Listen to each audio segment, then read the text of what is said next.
आबोतानी और चूहा। ताकेहांगोंग एक छोटा सा गांव था।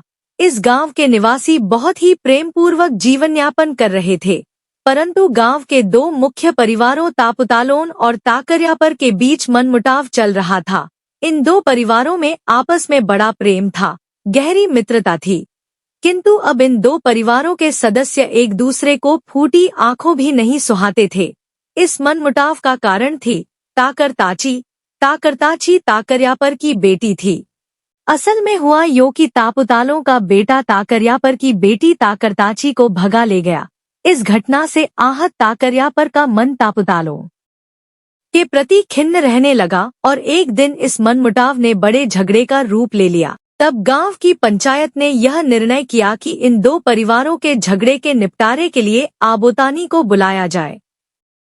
पंचायत की बैठक ताकर्यापर के घर पर आयोजित हुई और निर्धारित समय पर आबोतानी वहां पहुंच गए।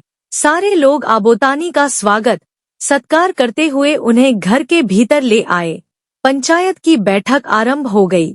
जब आबोतानी के बोलने की बारी आई तो उन्होंने पूर्ण रूप से एक मध्यस्थ की भूमिका अपनाकर अपनी बात को प्रभावी ढंग से कहना प्रारंभ किया। जब आबोतानी बोल रहे थे तभी एक बूंद उनके ऊपर आ गिरी। आबोतानी ने सोचा, शायद छत से पानी टपका होगा। अब जब अपनी बात समाप्त कर आबोतानी पंचायत के अन्य सदस्यों की बात को सुन रहे थे, तब पुनः एक बूंद उनके घुटने पर आ टपकी। आबोतानी ने यूं ही जहां बूंद टपकी थी वहां उंगली फिराकर उसे चाटा। चाटते ही वे आश्चर्यचकित हो गए, कारण उस बूंद में गजब की मिठास भरी हुई थी। अब आबोतानी की उत्सुकता की कोई सीमा नहीं रही। उन्होंने तुरंत गृहस्वामी ताकर्यापर से इस बूंद के बारे में पूछा कि आखिर यह बूंद है क्या। ताकर्यापर ने उन्हें बताया कि यह ओपो मदिरा है। आबोतानी ने फिर प्रश्न किया कि इसे बनाने की विधि क्या है। ताकर्यापर ने विस्तार से बताया कि ओपो बनाने के लिए सबसे पहले चावल को पकाया जाता है और फिर उसे ठंडा करने के लिए पेचे बांस से बना कालीन में फैला दिया जाता है और जब चावल ठंडा हो जाए तो ओपो खमीर को उसमें खूब अच्छी तरह से मिलाया जाता है। फिर ओपो मिश्रित चावल को बर्तन में डालकर नाका यानी घर की भीतरी छत पर रखा जाता है। चूल्हे में आग जलाकर छत को गर्म रखा जाता है। इससे कुछ दिनों पश्चात चावल पककर ओपो बन जाता है। आबोतानी ने ओपो बनाने की प्रक्रिया को बड़े ध्यान से सुना। दोनों परिवारों में सुलह कराने के पश्चात आबोतानी ने सबसे विदाई ली, किंतु जाने से पूर्व उन्होंने ताकर्यापर को मदिरा बनाने के लिए ओपो के बदले में योचिक, चाकू और चकमक पत्थर दिए। ताकर्यापर ने बड़ी ही सावधानी से ओपो को पत्ते में लपेटकर आबोतानी को देते हुए कहा, आपकी यात्रा तो अत्यंत लंबी होगी, अतः यात्रा के दौरान सुस्ताने के लिए एक विशेष जगह बतलाता हूँ। ताकर कार्गो लिरोंग नामक जगह सुस्ताने के लिए अति उत्तम है। वहां अवश्य सुस्ताकर अपनी थकान मिटा लीजिएगा। ताकर्यापर से विदाई लेकर आबोतानी हंसी खुशी अपनी वापसी की यात्रा पर निकल पड़े। जब आबोतानी ताकर कार्गो लिरोंग पहुँचे तो ताकर्यापर के कथनानुसार सुस्ताने के लिए वहां ठहर गए। वह स्थान गोल गोल शिलाखंडों से भरा हुआ था। आबोतानी सुस्ता रहे थे तो उनके मन में एक इच्छा जगी कि पत्तों में लिपटा यह ओपो दिखता कैसा होगा। आबोतानी तो थे ही जिज्ञासु प्रवृत्ति के, उनसे रहा नहीं गया और उन्होंने तुरंत पत्तों को खोल डाला। जल्दबाजी में पत्तों को खोलते समय अचानक ओपो पत्थरों की दरार में गिर गया। अब होना क्या था। आबोतानी अपना सिर पकड़कर बैठ गए और सोचने लगे कि यह मैंने क्या कर दिया।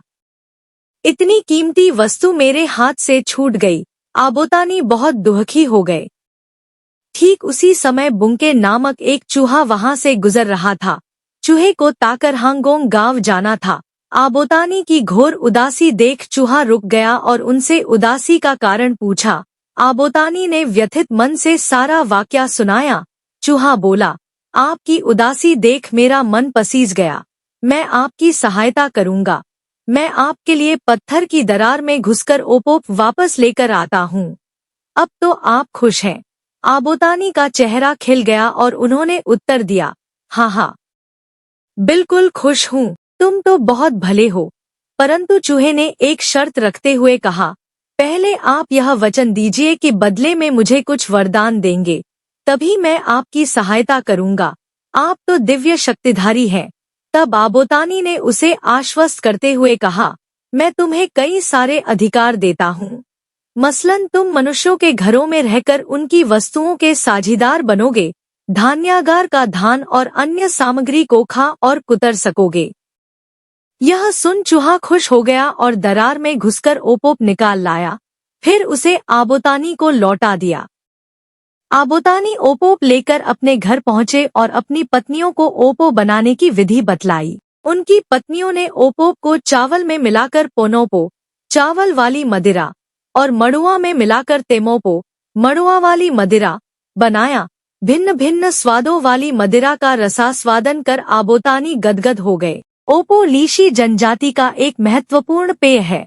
आजकल लीशी घरों में पीने के लिए चाय या जूस दिया जाता है, परंतु पुराने लोग चाय से परिचित नहीं थे, क्योंकि तब दुर्गम पहाड़ों में चाय की खेती नहीं होती थी।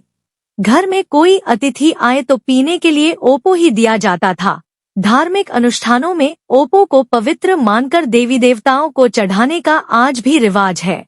पर्व त्योहारों में ओपो का सेवन हमारे पूर्वजों के समय से चला आ रहा है।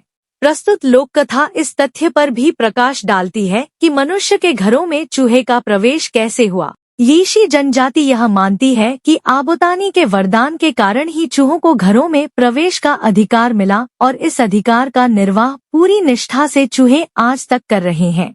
वीडियो अच्छी लगी हो तो प्लीज लाइक एंड शेयर, और अगर आप चैनल पे नए हैं तो सब्सक्राइब जरूर कर लें। धन्यवाद।